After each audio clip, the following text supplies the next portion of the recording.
Izin pimpinan menambahkan, yang terhormat Profesor Sufmi Dasko, yang terhormat juga Pak Adis Kadir, Pak Cucun.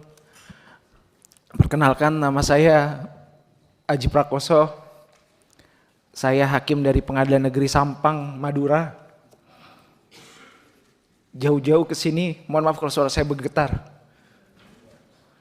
Jauh-jauh ke sini kami ingin menghubungkan suara rekan-rekan hakim yang ada di penjuru seluruh Indonesia. Hari ini saya sampaikan bahwa telah 12 tahun negara abai terhadap kondisi hakim. Tidak hanya bicara soal kesejahteraan yang terabaikan, ada juga hak-hak lain yang tidak dipenuhi oleh negara. Salah satunya adalah hak keamanan, hak atas jaminan keamanan. Tadi sudah banyak dijelaskan oleh rekan kami, rekan Rangga, rekan Jusran Bapak. Saya menambahkan bahwa kondisi hakim hari ini, ekonominya berada di ujung tanduk. Berada ditugaskan di penjuru-penjuru Indonesia. Bukan kami tidak suka terhadap hal tersebut. Bukan kami meminggirkan hal tersebut, tidak. Sejak kami dilantik di awal, kami bersedia untuk ditempatkan di seluruh penjuru Indonesia. Menjadi pintu gerbang terakhir untuk memberikan rasa keadilan kepada masyarakat.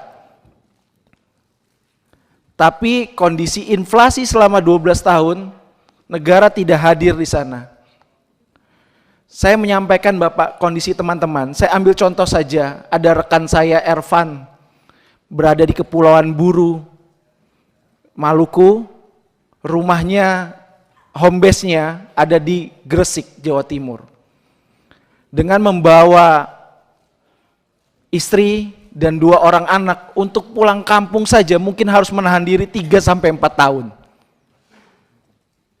Begitupun saya, sebelum di Madura saya ditugaskan di salah satu kabupaten di Provinsi Jambi, di Tanjung Jabung Timur. Orang tua istri saya meninggal, Pak. Kami tidak bisa hadir di pemakamannya. Dan ini tidak cerita saya saja. Ini cerita rekan-rekan saya yang lain juga seperti ini. Memang di dalam persidangan kami sering disampaikan, saudara yang mulia, pimpinan majelis hakim yang mulia. Tapi pada prinsipnya kami juga seorang manusia biasa.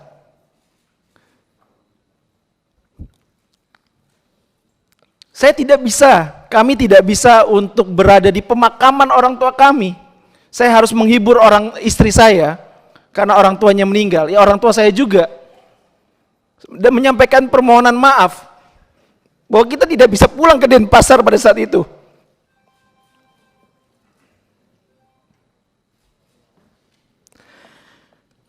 Dan ini tidak sedikit yang dirasakan oleh rekan-rekan hakim. Tidak sedikit yang harus berpisah, akhirnya bercerai dengan pasangannya karena persoalan ekonomi ini. Mungkin yang masyarakat tahu, gaji di atas 10 juta itu sudah sangat besar. Tapi bagaimana dengan, kami sadar ekonomi masyarakat juga tidak sedang baik-baik. Kami tidak ingin minta menjadi kaya raya, tidak. Tidak sama sekali kami tidak minta kaya raya, tidak. Bahkan dari naskah kebijakan yang kami ajukan, draft perubahan peraturan pemerintah nomor 94 tahun 2012, kami hanya meminta besaran kenaikan 142%. Tidak ada setengahnya dari 300% kenaikan gaji pegawai Kementerian Keuangan. Padahal ancaman terhadap keamanan kami, ancaman terhadap jiwa kami, jiwa keluarga kami itu nyata di depan mata. Saya pernah menangani perkara pembunuhan, bolak-balik rumah diintai, posisi saya harus nginap di kantor karena harus mendraft putusan. Istri dengan 3 orang anak kecil, tidak punya ART karena keterbatasan ekonomi, menyampaikan, ya rumah bolak-balik didatangi orang malam-malam, pintunya juga digedor. Ini kondisi nyata. Saya sampaikan, hubungi tetangga. Ini bukan cerita saya saja, tapi cerita rekan-rekan hakim yang ada di Indonesia. Kami tidak minta menjadi kaya raya, tidak. Tapi kami minta negara hadir. Makanya ketika Pak Prabowo dalam beberapa kesempatan, Bapak Presiden terpilih yang terhormat, dalam berbagai kesempatan menyampaikan akan memperhatikan kesejahteraan hakim, ini bagaikan oase di padang gurun. Bagaikan tetesan embun di tengah kekeringan. Insya Allah apa yang kami sampaikan ini, kami yakin akan direspon positif oleh Bapak Prabowo Subianto. Dan akan disampaikan oleh bapak-bapak anggota dewan yang terhormat. Ini kondisi yang nyata, jaminan keamanan negara terhadap hakim tidak ada. Kemudian kesejahteraannya 12 tahun terpinggirkan. Hakim itu di sebuah pengadilan adalah core bisnis utama. Tanpa adanya hakim, pengadilan bisa bubar. Itulah kekuasaan yudikatif. Tapi realitanya Bapak, hakim dengan masa kerja 0 tahun atau nanti adik-adik kami yang akan dilantik jadi hakim di tahun depan, itu penghasilannya akan lebih rendah dari arsiparis, peranata komputer. Itu akan lebih rendah. Padahal hakim adalah garda terdepan bagi pencari keadilan. Apakah kemudian ketika hakimnya mundur, pengadilan juga bubar kan? Otomatis karena core bisnis utama. Apa mau diganti jadi arsiparis negeri, arsiparis agama, atau arsiparis tata usaha negara? Begitu juga peranata komputer. Bukan kami mendiskreditkan pekerjaan yang lain, tapi itulah seharusnya kekuasaan kehakiman, hakim yang lebih dulu diutamakan. Kami sudah menyampaikan ini kepada pimpinan Mahkamah Agung juga, kemarin sudah kami sampaikan.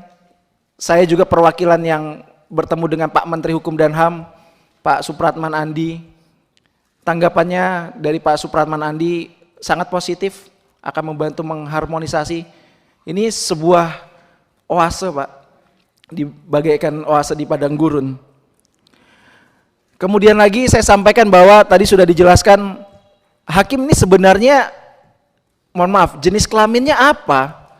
Pegawai negeri sipil atau pejabat negara? Di Undang-Undang Aparatur Sipil Negara, hakim ditegaskan sebagai pejabat negara. Tetapi menyambung dari yang disampaikan Pak Jusran tadi, penggajiannya masih menggunakan mekanisme pegawai negeri sipil. Tahun 2018, oleh para senior kami, diajukan judicial review, dan dibatalkan status penggajian pegawai negeri sipil. Dan harusnya berdasarkan putusan HUM nomor 23 tahun 2018 harus dilaksanakan pemerintah paling lambat 90 hari.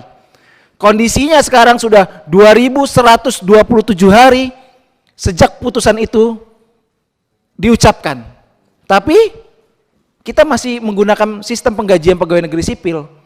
Artinya apa? Status penggajian kami ilegal, Bapak.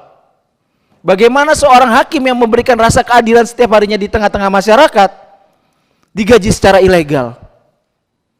Ini kan sebuah ironi di negara hukum. Sangat ironi.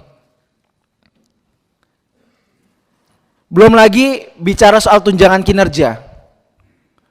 Kami setiap 3 bulan sekali mengisi namanya e-kinerja. Tapi ternyata tidak dapat tunjangan kinerja, Bapak. Alasannya karena pejabat negara. Tapi toh Bu Menteri Keuangan dapat tunjangan kinerja. Atau menteri-menteri yang lain. Ngisi e-kinerja tapi tidak dapat tunjangan kinerja. Sungguh sangat ironis sekali. Kalau Bapak Prof Dasko mungkin ke daerah, Pak Adis Kadir ke daerah, Pak Cucun ke daerah, atau bapak-bapak ibu anggota dewan lain ke daerah, pasti ketika ke pengadilan khususnya, pasti ini yang akan sama jeritan hatinya. Kalaupun ini dibuka secara Zoom, pasti akan banyak pertanyaan atau keluh kesah yang disampaikan. Karena pada sejatinya wakil Tuhan hanyalah di persidangan saja. Di sini kami tetap masyarakat biasa yang butuh pertolongan dari para wakil-wakil rakyat kami. Semoga aspirasi kami menjadi didengar ya, didengar dan direalisasikan. Itu saja. Terakhir. Izin pimpinan, satu lagi pimpinan, apabila diperkenankan, silakan. Tes. Bismillahirrahmanirrahim. Assalamualaikum warahmatullahi wabarakatuh. Pimpinan yang saya hormati, seluruh anggota Komisi 3 yang lalu yang saya hormati, saya hanya akan melengkapi hal-hal yang belum tersampaikan oleh koordinator. Pertama, pimpinan yang saya hormati, solidaritas Hakim Indonesia itu. Download Tribun X sekarang, menghadirkan lokal menjadi Indonesia.